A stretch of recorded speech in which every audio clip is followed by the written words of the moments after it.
안녕하세요. 잘돼갑투의 명품 PD 한PD입니다. 자, 최근에 거래량이 어떻게 증가하고 있는지 한번 알 필요가 있어요. 수도권 서울 수도권의 5월달 거래량이 아직 통계가 안 남았는데 증가하는 추세이다라고 그래요. 나와봐야 알겠지만, 자, 거래량이 상당폭 증가한다고 하면 또 다른 또 상승 신호가 될 수 있으니까 좀 예의주시할 필요가 분명히 있어요. 자, 3월달 거래량을 보니까 3월 거래량이 1만 건을 돌파했어요. 1만 건이면 많은 거거든요. 4년 8개월 만에 최대다. 지난 3월에 토지거래 일시 해제 영향으로 1만 건을 돌파했다. 자, 그러면서 부작용이 일어나면서 토지거래 허가구역을 다시 묶었죠. 자, 그 이후에는 거래량이 줄었죠. 상승거래 비중도 감소했고, 송파구를 제외한 강남 지역과 마용성 등 인기 지역은 오히려 상승거래 비중이 확대됐다. 자, 그러나 토지거래 허가구역으로 다시 묶었는데 고급지들 마용성 강남 지역에서는 62% 이상 상승거래 비중이 높았다라는 거예요. 전 고점보다 높았다라는 거죠. 그러니까 가격이 떨어지진 않았다라는 거예요. 거래량이 규제까지 했는데 거래량이 규제도 하고 거래도 줄었는데 상승 거래가 늘어났다라는 거죠. 가격이 오르고 있다라는 거죠. 가격이 오르고 있다라는 거죠. 자, 가격이 오른 이유는 뭐 지금까지 다 설명을 해드렸죠. 계속해서 방송에서 제가. 자, 그 2단계 스트레스 DSR 시행을 2개월 연기하며 거래량이 급증했던 지난해 2024년 7월에 9,226건. 그때가 굉장히 많았죠. 그때도 뜨거웠잖아요. 그래서 다시 대출 규제를 했죠. 그러면서 시장을 잡았어요. 그때가 9,226건인데 그때를 오버했다라는 거야. 자, 그리고 우리가 또 심각한 게 뭐냐면 고급지에서의 거래량이 많았다라는 거야. 고급지에서 거래량이 많았다. 거기에 문제점이 있는 거예요. 만약에 뭐 노도관 금강구까지 했으면 정말 서울 아파트 가격은 폭등이 나올 뻔했죠. 그죠? 자, 그러니까 오세훈 시장이 얼마나 토지거래 허가구역을 함부로 풀었던 게 얼마나 큰 부작용을 줬던지 알 수가 있는 거죠. 자, 2020년 7월 이때가 제일 뜨거웠을 때예요. 그때는 11,054건. 자, 기록한 이후에 4년 8개월 만에 가장 많은 것이다. 만약에 토지거래 허가구역을 다시 묶지 않았으면 이 거래량을 오버했겠죠. 자, 그 거래량이 2022년 하반기에는 시장이 안 좋을 때였죠. 이제 금리가 올라서 폭등했을 때, 그때는 1,000건을 못 넘는 거래 절벽이 있었고요. 대출 규제가 강화된 지난해 9월 이후, 그때 7월에 거래량이 폭등하고 대출 규제를 강화하고 9월에는 3,000건을 못 넘었어요.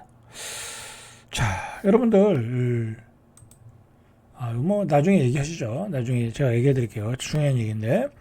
자, 서울 아파트 거래량은 토지거래구역이 해제된 지난 2월 6,562건 2월 달에 해제되고 나서 바로 6,500건이 넘은 거죠. 그리고 3월에 9,000건. 그리고 서울시가 3월 24일부터 토지거래구역을 강남 3구와 용산구로 지정하자 4월 달에 반토막이 났죠. 반토막이 났어요. 4,941건. 그렇게 됐죠. 자, 그런데 5월 달에 거래량이 얼마나 오냐가 중요한 거죠. 자, 4,941건을 넘을 수 있다라는 얘기가 나오고 있어요. 지금. 나오고 있다. 자, 그 이후에 토지거래 허가구역 해제 기간에 71%의 상승거래 비중이 토지거래 확대 지정 이후에는 73%로 늘었다라는 거야. 강남구에. 자, 그러니까 토지거래 허가구역을 정하는 바람에 이 지역은 앞으로도 계속 올라갈 지역이다. 그렇게 정부에서 지정을 해버리는 격이 된 거죠. 그러면서 상승거래 비중이 오히려 더 늘었다. 2%. 자, 서초구는 토지거래 지정 후 상승거래가 오히려 75%에 달했다. 더 올랐죠, 강남보다.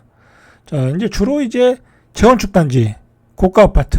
자, 그런 데서 계속 신고가가 나오니까. 그죠? 재건축 단지, 그 다음에 고가 아파트.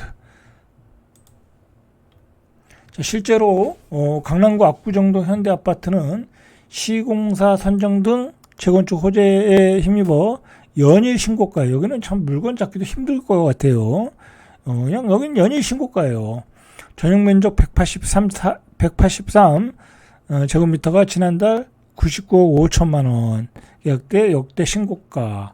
한양 1차 전용 78제곱미터가 지난달 중순 60억 원. 아, 이거 옛날에 한 2억도 안 갔던 것 같은데, 그죠?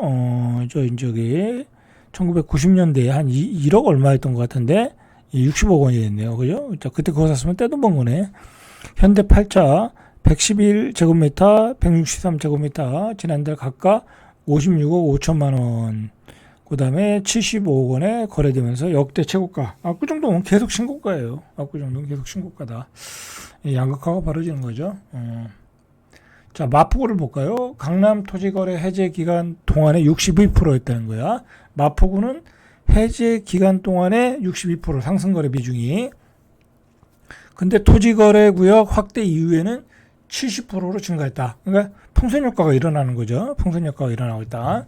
자, 성동구는 같은 기간 59%에서 64%. 역시 풍선 효과가 일어나고 있고요. 자, 용산구도 62%에서 67%.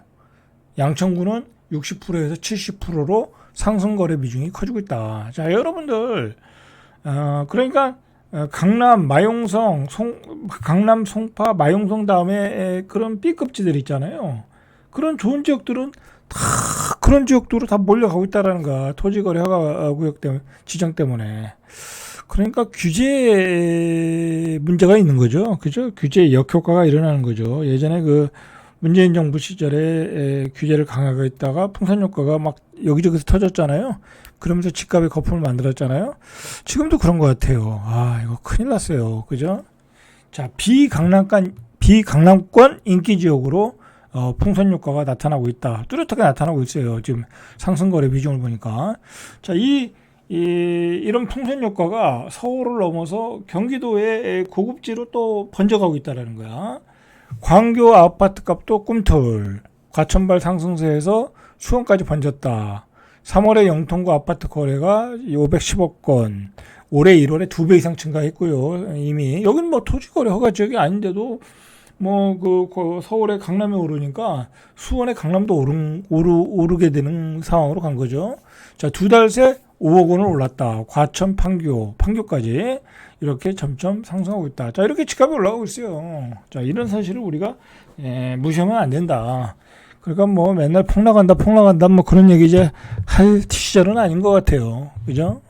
뭐 이렇게 집값이 올라가고 있는데, 그래서 전반적으로 이 상승세가 경기도 고급지까지 가고 있다. 그 다음에 어디겠어요? 서울에 조금 중저가 아파트로 가겠죠? 그죠? 연말 정도에. 그 다음에 어디 가겠어요? 경기도 신도시급으로도 가격이 번지겠죠? 그렇게 될 수밖에 없어요. 전세 가격도 올라가고 있으니까. 자, 그런 상황에 여러분들이 좀 대비하실 필요가 있지 않겠냐라는 의미에서 요즘 계속 방송해 드리고 있어요. 자, 실제로 가격을 볼까요? 영통구, 원천동, 광교, 중흥 X클래스. 이게 뭐 광교에서 굉장히 유명한 아파트죠. 전용 면적 109, 이거 한 38평 되겠네. 지난달 17일에 23억 7천만 원. 와, 38평에 23억 7천만 원이에요. 109면은 40평인가요? 야, 이거 뭐 저희 집보다 2평이 더 큰데 저희 집의 가격에 한 2.8배, 거의 3배가 되네요. 그죠? 세종시도 이 정조건이 좋고 광교보다도 좋은데, 그죠? 광교보다도 제가 보기엔 세종시가 좋아요. 그러나 어쨌든 광교 중흥 X클래스가 저희 집보다 2평이 더 큰데 23억 7천만 원이에요. 저희 집보다 3배가 비싸요. 그죠? 참, 이걸 뭐 거품이라고 얘기해야 되나 뭐라고 얘기해야 되나 참 할 말이 없네요. 자, 올해 2월 같은 면적이 18억 1천만 원 거래된 것 비용은 2달 만에 5억 6천. 이게 좀 뷰가 보이는 데와 안 보이는 데가 좀 차이가 있겠네요. 그죠? 갑자기 5억 6천이 뜬다는 건 말이 안 되잖아요. 그죠? 강뷰가, 호수뷰가 보이냐 안 보이냐 그런 차이도 있겠어요. 자, 같은 지역에 이 편한 세상 광고 전용 101제곱미터도 지난달 24일에 17억 3천만 원. 자, 17억 3천만 원이에요. 그러니까 38평이 세종보다 한 10억 정도 비싸네요. 그죠? 자, 이게 21년 9월 신고가 6천만 원 낮은 가격으로 사실상 신고가 수준이다. 이제 광교도 신고가 수준으로 왔어요. 그죠? 왔어요. 자, 광교 센트럴뷰 전용 7호제곱미터는 1월에 10억 9천만 원에서 3월에 11억 7천만 원. 역시 신고가. 영통구 하동 힐스테이트 광교 전용 98. 3월 말에 13억 9천, 거의 14억인데 4월 19일에 16억, 2억이 됐어요. 그죠? 이렇게 가격이 올라가고 있어요.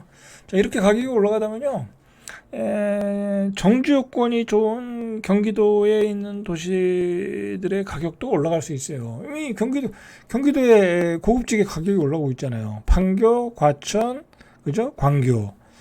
그러고 보니까 뭐 교차 돌림이 많네요. 한국부동산원에 따르면 광교 신도시가 위치한 성동 수원 영통구 아파트 거래량은 올해 1월에 246건, 2월에 341건, 거래량이 점점 늘어나죠.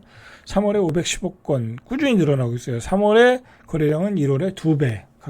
거래량이 늘으니까 가격이 당연히 오르죠. 자, 4월 영통구 매매 가격 지수도 전월 대비 0.15, 지난해 11월 대비 0.37 올랐고요. 전 수도권 전체가 전월 대비 0.06, 지난해 12월 대비 0.14 상승한 것과에 비교하면 영통구의 상승세가 두드러진다. 그러니까 돈 가진 사람들이 이제 마음이 초조해지는 것 같아요. 자, 수원의 화서역 파크 프로죠. 여기도 이제 수원에서 또 좋은 아파트죠. 전용 102, 1월 말에 11억 9천 신고가. 야, 이거 뭐 예전에 신문에 뭐 닭장 아파트다 뭐다 했는데 다 부질없어요. 그죠? 다 필요 없는 소리예요. 앞에 그 스타필드가 있으니까 입지가 좋으니까 가격이 오르는 거죠. 같은 단지 전용 139제곱미터도 15억 9천 최고가. 자, 이렇게 최고가를 수원도 찍고 있다. 뭐 이제 동탄도 오르겠네요. 그죠? 이렇게 되니까 서울 아파트 거래 건수도 폭발적으로 늘어나고요. 서울 부동산 정보광장에 따르면 지난해 1월까지만 해도 3,000건, 아까 뭐 이야기한 거죠. 3월에 9,952건까지 올랐고 4월은 4,683건. 자, 5월 달에 한 6,000건 이상 나오면 이제 가격은 또 상승 추세로 들어간다. 그렇게 보셔야 될 것 같아요. 이런 영향이 뭐냐면요. 결국은 금리 인하 기대감이에요. 그죠? 경기가 안 좋으니까 금리를 인하할 것이다. 그죠? 그러면 은행에다 넣어놓는 것보단 고급지 아파트를 사야 된다라고 하는 자산가들이 먼저 움직인 거죠. 그죠? 그런데 반대로 일반 폭락론을 주장하시는 분들은 경기가 좋아지지 않으니까 집값이 떨어질 것이다. 그렇게 판단하는 거죠. 정반대로 판단하고 있는 거예요. 자, 각자 잘 판단해 보시기 바랍니다.